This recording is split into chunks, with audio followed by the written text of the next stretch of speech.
for this very important game. Very exciting game. As we're talking about the lead of EAC, 45-43. Akala nga natin lalayo na, no? Pagdating ng yung LPU parang halos di makascore. 5 minutes, 0. Pero naka-convert pa ng 13. So last 5 minutes ng third. They may not get their points from the outside. Itong mga atake ng EAC talagang on point. Both teams, no? 1 out of 21 or 22. Yung isa, 0 Out of 23. out of 23 for EAC. As the Ileg this time misses from the line. Yung pressure pa rin kasi ng game. Ganun kabigat tong game na to. 8 out of 9 from the free throw line mula dito sa LPU. 11 out of 18 naman sa EAC. Solid percentage for LPU sa free throw. Daileg Nabanggit kasi misses natin. once again. It's a 1-point game. Lead by EAC. Just a 1-point lead. Lucero once again dancing, drops it off. Kinal! Ganda ng setup ni Lucero Ron. Alam mong once is going to attack, makikita niya yung mga kampi niya eh. Guadagna has the ball. Winning team here will have an advantage going. Moving forward, Lucero. Blocked by Daileg, but a putback. Putback mula rito kay Bagay. Si Bagay, yung mga dirty work, mga small details ng game, alam mo, siya pumupuno nun eh. Bago pa tayo mamakos, bigay muna natin kay Yen Sutan yan. Ano yan? The Pirates today are all about being disciplined on their offense and maintaining their defense to keep themselves afloat. Ika nga ni LPU head coach Gilbert Malabanan bago magsimula ang laro in the LPU huddle. It was said that the team has been executing their plays well but still need to strengthen their outside shooting to widen the score gap. They also noticed that the Generals are successfully playing the ball during the Pirates' transition defense, so they need to further strengthen this coming into the final quarter. Ang paalala ni Coach Gilbert sa kanyang team ay simple lang, huwag sayangin ang opportunity. Kaya balik sa inyo, Nico and Coach Ralph. Thank you so much, Yen Supan. Coach, yun nga, pinag-uusapan pa rin natin yung 3-point shot. Both teams struggling. Kung isa sa kanila ay pumutok rito sa fourth quarter na to, that could be a turning point for this game. Really, last play, Villegas 3 points. So 2 out of 22 na ang LPU. Loristo with a tower of power layup. Again, the length of Loristo. Yun yung difference doon. Ang haba talaga. Ang haba eh, no? Hindi maabot. EAC now up by 4 here. As we see this Loresto, o that's Lucero calling a play. Yung pasa. Ito yung pasa kay Bagay. Guadagna sidestepping, and there will be a foul against kay Loristo. Umaatake na muna itong mga taga-LPU. It's a good read from Guadagna. No? Talagang pumapalo sa kanya, nilalabanan yung pick na mga binibigay sa kanya. So as a good defensive player, you're going to read it, you're going to curl, attack hard. Yan, nasa free throw siya ngayon. As Guadagna drains the first free throw. Alam naman natin from the very start, coach, that this could be a close game. For sure. And right now, this is a close game.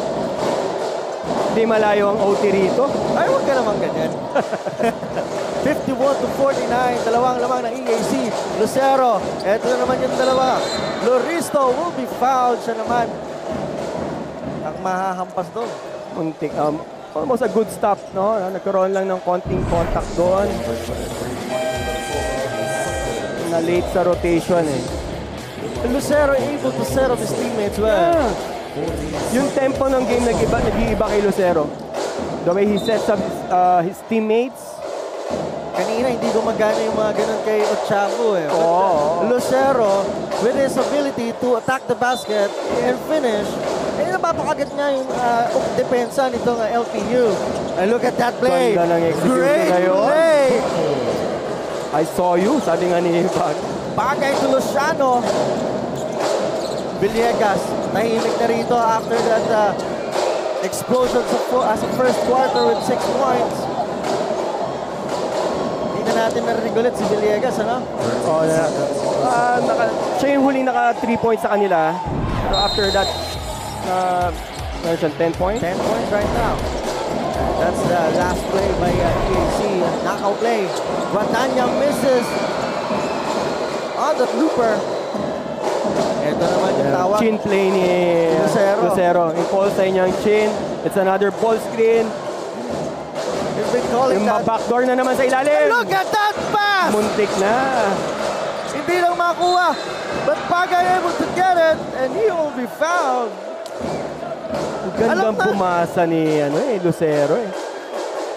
Ang hirap eh. Hindi mo alam kung ano set up niya ba yung sarili niya, yung big man niya, and yung cutter dun sa baseline. And that pull-up was way up high Yeah. to drop it off. Every time that he calls that chin play, alam mo na eh.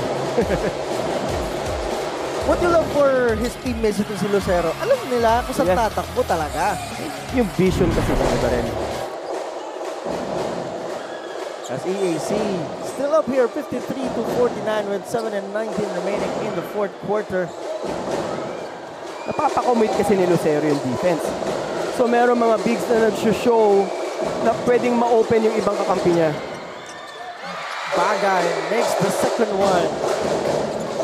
They're applying pressure right now sa LPU Pirates. LPU calling the play. Villegas has the They're ball. switching. Gives it to the corner. Barba still struggling. Loses the ball. Gives it to the Ileg. Dumps it off to Versosa and he will be fouled.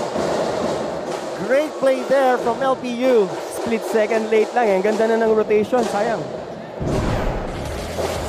The Ileg able to find itong si Michael Versosa. Luciano giving up that foul. Medyo binaba ni Luciano yung kamay niya eh. Kung tinaas niya na lang yon, baka hindi siya natawagan ng foul doon sa last game. As Versosa misses from the line.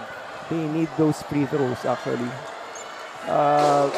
Next possession, if they EAC converts, nagkakaroon na ng unti-unti separation.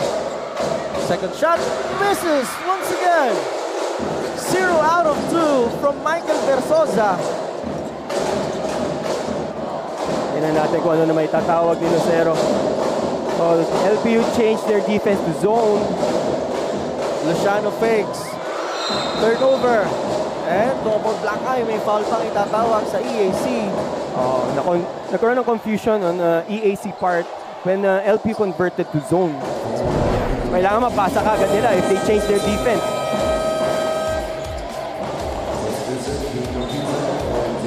Look at that. That's the foul. Given up. At si King Cortiza babalik sa laban na to, coach. And Bravo.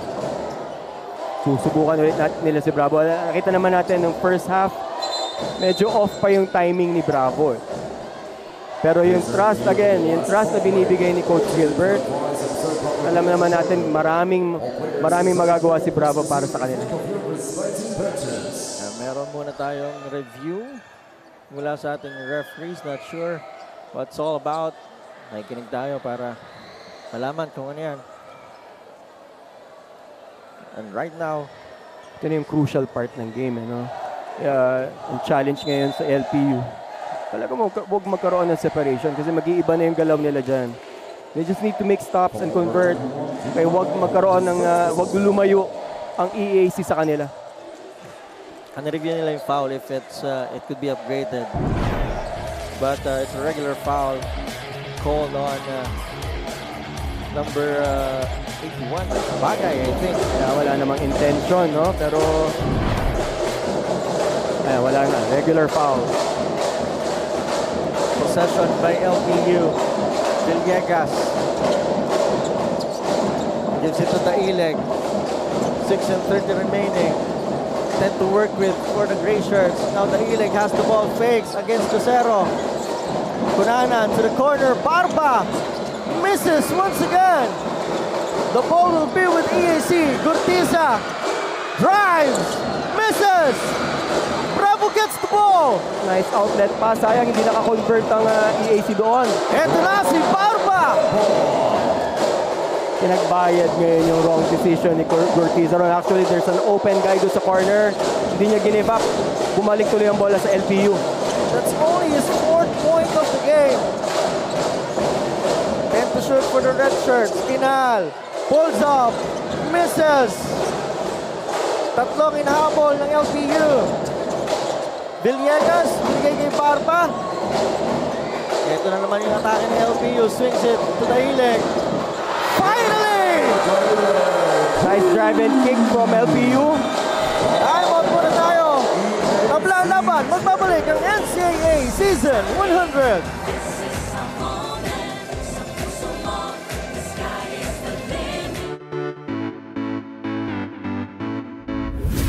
What is up, NCAA? This is Glycel Galpo, and today we are here at the College of St. Benil to witness their pep rally as a show of support for the Benil Blazers sa nalalapit na NCAA Season 100.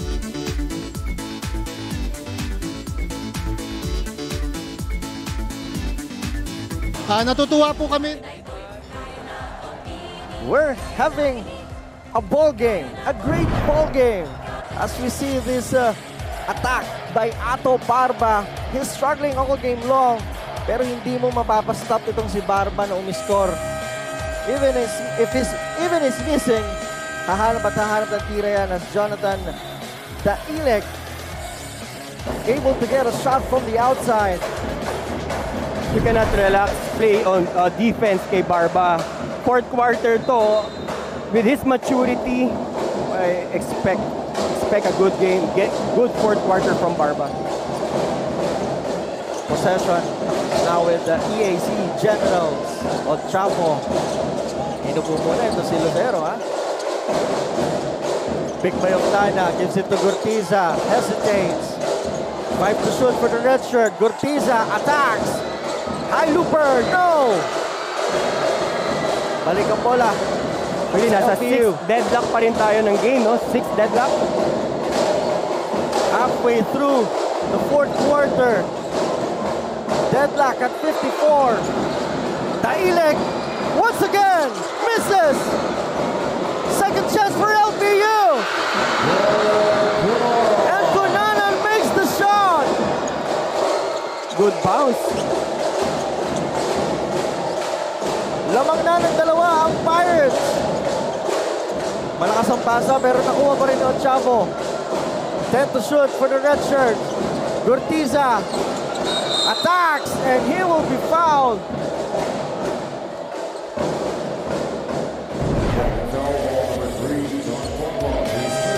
The shot from Daileg, mintis yan, but Barba able to get an offensive rebound. And Cunanan, hindi na tinalun eh. Oo. Imagine, ika-6 lead changes lang natin to, no? Pero as expected, it will go down the wire. Alam natin magiging close to later. Gurtiza nasa linya, mintis ang una. Uy, mainit ang laban. Binabati natin yung mga taga-TOC sa GMA. Arnel Lim, nanonood sa atin ngayon. Nire-record itong laban na to. Napakaganda nga naman ng laban. Ka-record ka. Kanina meron ng feeling na akala mo separate na tong EAC. Nagkabaliktad pa, no? Ayaw talaga gumibak na isang team dito. 1 out of 2 from King Gurtiza. Lamang pa ng isa itong LPU.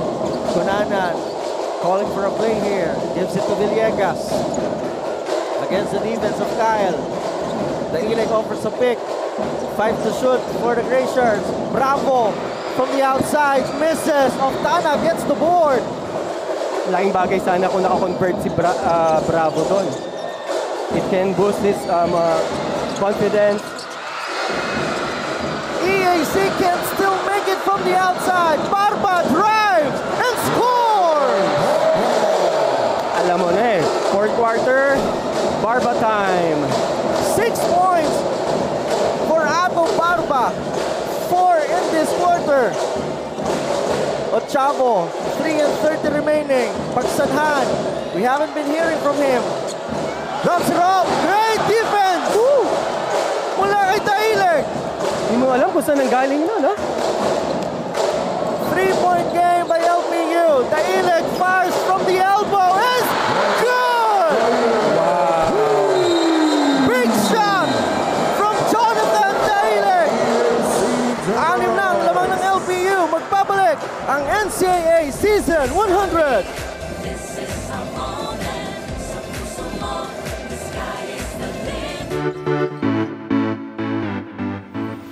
Hi mga kapuso, my name is Julia Ong. Question: anong NCAA school ang puro aral lang? Eddie, Arellano University! Pero syempre, joke lang yon.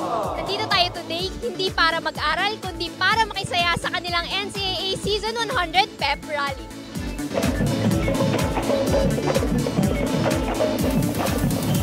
Masaya yung pep rallying naganap dito sa Arellano. Quarter para dito sa LPU scoring his 6th point of the game 4 in the fourth quarter. As we see this block also from Jonathan Daileg doing the damage on both ends of the floor. And look at this kick out. Jonathan Daileg for his 7th point of the game. All in this quarter, coach. Yan ang sinasabi nga na nagbe-benefit talaga yung rotation na ginagawa ni Coach Gilbert. Isipin mo ba, Daileg ang mag-score, mag-dominate ng fourth, no? 7 points. Third quarter is a Michael Berzosa quarter. And this quarter could be for Jonathan Daileg. Meron munang dito ang ating referee. Sa mukha daw yun. Down on the floor is this Kinal? I think this is Kinal. Oh, that's JM Bravo. At tanong, itong part of the play, depensa niya. Good. Nakakatakot pa rin yung call na to eh, no? Again, very crucial call. It can make a big difference tong call na to. Again, above the head. Paano iniisip kasi rin, tinitingnan din dyan yung intention.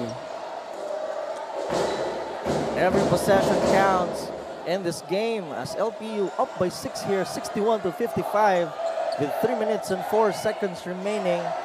And we saw a while ago. Actually, LPU ties the biggest lead, no, ng EAC, yung 11-5. Ngayon, ito yung biggest lead.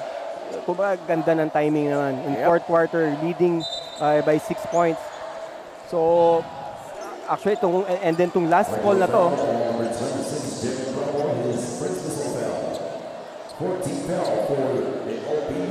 that's a regular foul, I think. 18 seconds on the shot clock. Yeah, regular foul lang tinawag dito kay JM Bravo. Ito naman natin, wala naman talagang intention to hurt. For Coach Gilbert, contrasting JM Bravo and itong si Ato Barba, they're both struggling. They know, veterano itong dalawa ito. Oh. Talagang akala natin minsan may mga players kahit na masama ang nilalaro kasi pinapasok pa rin yan ng mga coaches na dahil yung trust kakaiba talaga eh. Kinal drives, misses, all board there for EAC. Big stop for LPU. Bravo looking for Villegas. Big possession for the LPU Pirates. 10 to shoot for the Pirates. Bravo! What a play! That's the biggest lead actually. 8 points. What a time to score for JM Bravo as Octana overcooks that layup. Ang bola pabalik dito sa LPU. Yan yung sinasabi nga ni Coach Gilbert, no? Kaya yung tiwala niya nandyan. The whole game, walang magandang pinapakita si Bravo rito. Pero the leadership, nakikita naman natin yung inspiration na binibigay niya sa team eh. That's his first 2 points of the game. Para rito kay JM Bravo. Pero Coach, 6 rebounds. 6 rebounds. Para rito kay JM Bravo, helping his team sa ibang aspeto. As Dailag misses on the first shot sa linya natin. Ganyan ang mga veterano naman. Yes. If hindi ka makatulong sa scoring, other aspect of the game. And alam nila kung kailan yung mga pinaka-important points sa game, doon sila nagsishine. Yun ang mga star player eh. Jonathan Dailag making the second one. A 9-point lead suddenly. Lumalaki na to. Nung nawala si Lucero, bumalik ito kaya LPU as Lucero. Good stop by Kunanan. Hamog by the defense. Pero mananatili ang bola sa mga nakabula. This time, pinagandaan na siya ni Kunanan. Alam nila, nakaka-create si Lucero. All ball, no? Magsanan was really open on the corner. Lucero naghahanap ng papasahan. Binigay kay Gurtiza. 9 to shoot for the Generals. 5 to shoot. Gurtiza from the 3 misses. There's a foul, oh. As you hear, the last 2 minutes. Ang masakit doon, nasa penalty na.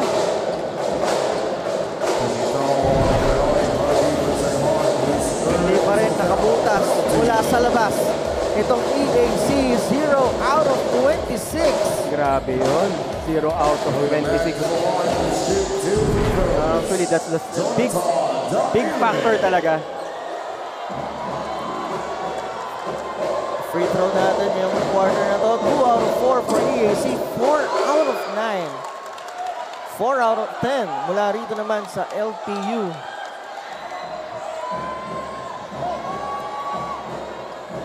(64 to 55). Coach, we're talking about yung malaking ambag nitong si Lucero during the run nitong EAC. Pero hindi siya pinasok agad eh.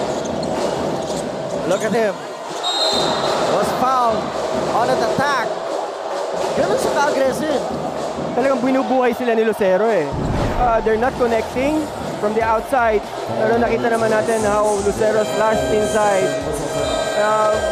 Hahanap ka pa rin talaga ng paraan paano ka makakapuntos. Lalo na yan, mabilis na lang. 1 minute and 48 seconds left. The energy of this guy is endless. The man at the line. Nobi Lucero. First shot for him. Yes, good.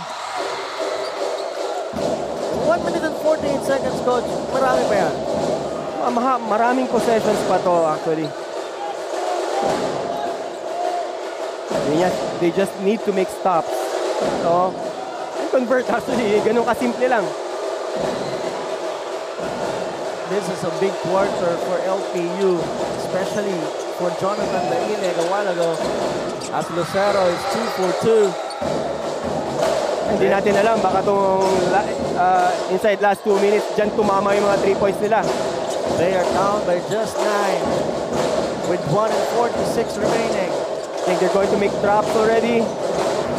Kailangan nila ng possession, dumami possession sa kanila. Turnover by the Pirates. Great stop from EAC. Malaking bagay yung stop na yan. Turnover, Lyceum has 11. EAC has 6. I think that's the 12 for LPU. Pero titignan muna natin kung tama ang magiging tawag. Kung So, mahaba pa yan, eh, no? 3 possessions na kailangan to equalize or take the lead. Ano lang nila rito, kailangan talaga nilang trumap. Kailangan nilang pabilisin yung game. Kailangan nilang pa-commit ng turnover ang LPU to catch up. Ito yung play kanina, yung pagbato. Itong si Kunan, ang tanong, tumama ba kay Harvey bago lumabas ang bola?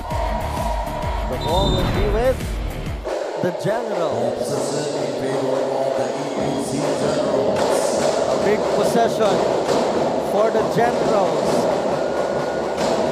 This will be very crucial for EAC. Are they gonna go for a 3? Or they will attack the basket, especially this guy, Lucero. Nice kick out. From the outside, it's good! Nabutas na din. First 3-point of the ball game for EAC Generals. 1 out of 27 3 from the EAC. 5 lang alamang. Magbabalik ang NCAA Season 100.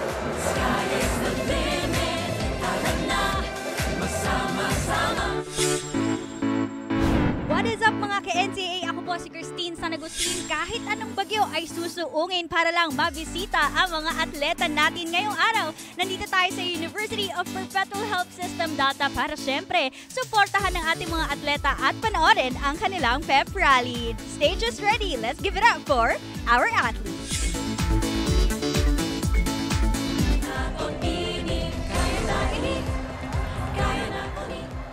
EAC Generals crowd is back as Kinal able to sink their first ever 3-point shot of the game. 1 out of 27. Napadasal na lang itong si Kinal on that shot.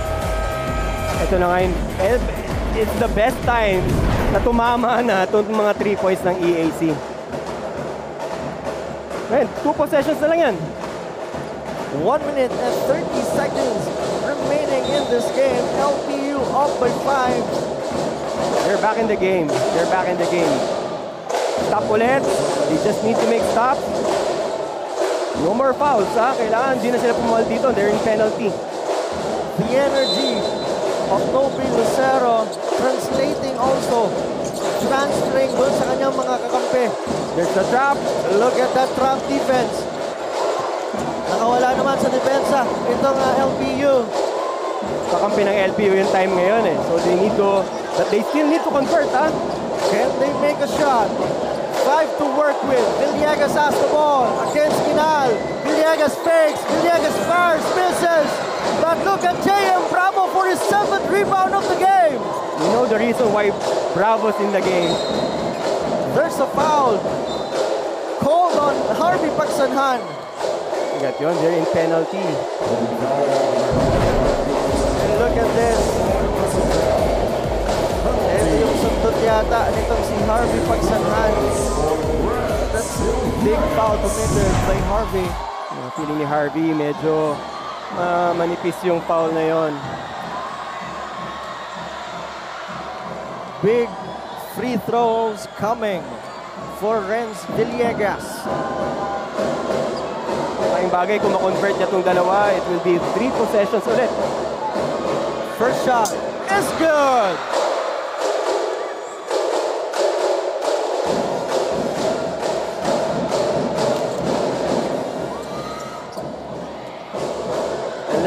.6 rebounds and 3 assists for Renz Villegas.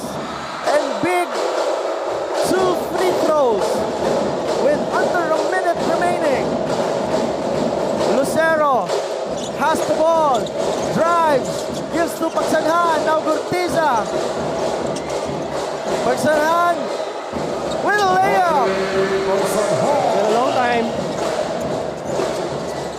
Ito na naman yung depensa ng EAC at merong itatawag na foul against once again from Harvey Pagsanhan.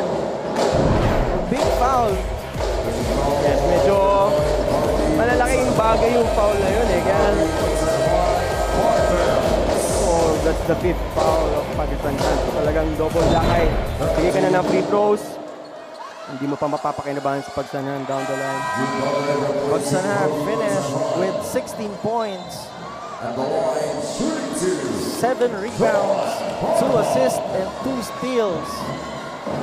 At ito si Barba, dalawang ibibigay sa kanya sa linya. First shot for Barba is no good. Okay pa yung chance ni EAC rito. 2 possession ball game. 41 seconds to go. Can be 4 possessions for the 2 teams. Second shot for Ato. He makes it. 1 out of 2. Big possession coming up for Lucero and the EAC. Kinal fires. misses. And Barba secures the board.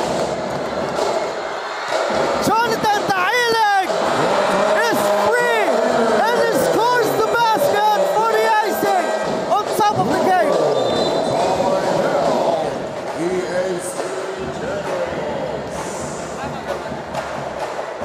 70-62. LPU Pirates leading by 8. Grabe yung turnaround ng game. Sabi ko nga, the whole game, nandun pa rin ng LPU. Akala natin magkakaroon na ng lalayo na. Kanina si AAC. Ang yung focus, yung bunot na naman, mga magic bunot ni Coach Gilbert. Dailes, even Bravo, no? Na ansama ng first half. Actually, hindi nyo na-expect natin na first half sa kanya. Pero nakita natin, yung mga intangibles, even yung rebounds, yung leadership, no? Yung extra pass na binigay ganito, nakakuha sila ng magandang puntos. Ito yung huli kanina. Hindi na nakapaul itong EAC as JM Bravo able to find Jonathan Dailig. King Cortiza challenged the shot, but Dailig found a way to put it inside the basket. Lumipad na lang itong si Dailig doon. Dailig, ang ganda ng ginagawa nito. Dumedepensa, kita natin crucial shot ba kanina, yung 3 points. And he had like 11 points in this quarter. Can you imagine, 11 points? Napakahirap pumuntos, ha? 11 of LPU's 27 points in the fourth quarter came from Jonathan Dailig. Cortiza will fire. Misses from the corner. And Ato Barba will be fouled from the backcourt.